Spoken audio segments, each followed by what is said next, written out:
President Obama messaging that he wants to increase Pentagon spending, but his own independent commission says it wants to cut military pensions. So why the disconnect? We're asking Jessie Duff, a retired gunnery sergeant for the U.S. Marine Corps and now a senior fellow at the London Center for Policy Research. Welcome back, Jessie. Good to see you. So what is it that this commission is actually recommending about pensions? Okay, so the actual report has not been released. This is all confidential, and we've gotten some leaks out. And right now, what they are trying to get together is that people that are going on active duty, this will not affect current retirees or people on active duty now.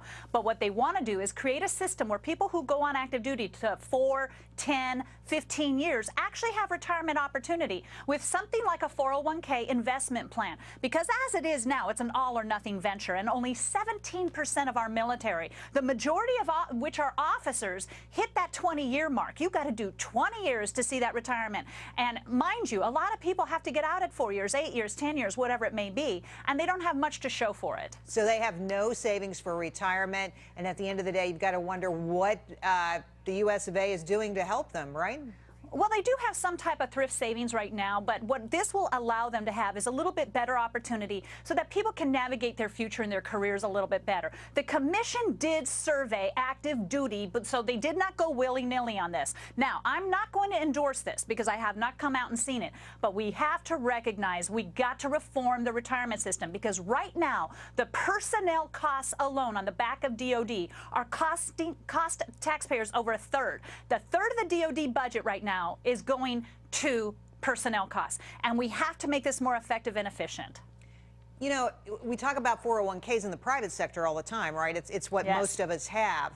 Most of us don't have access to a pension. Do you think they ultimately will want to get rid of the pensions, and what would be the reaction among our heroes?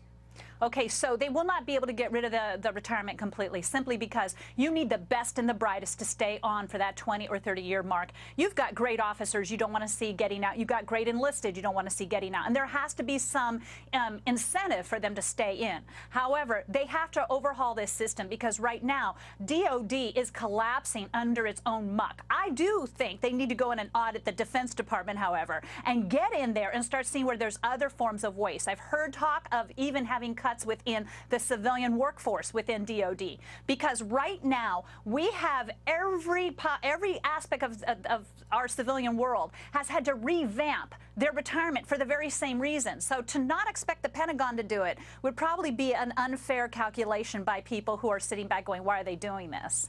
Jessie, we're going to have you back when that report is actually released, and we'll enjoy hearing what you have to say about it. Thanks for coming on this show. So good to see you. Thank you. Thank you, Jerry.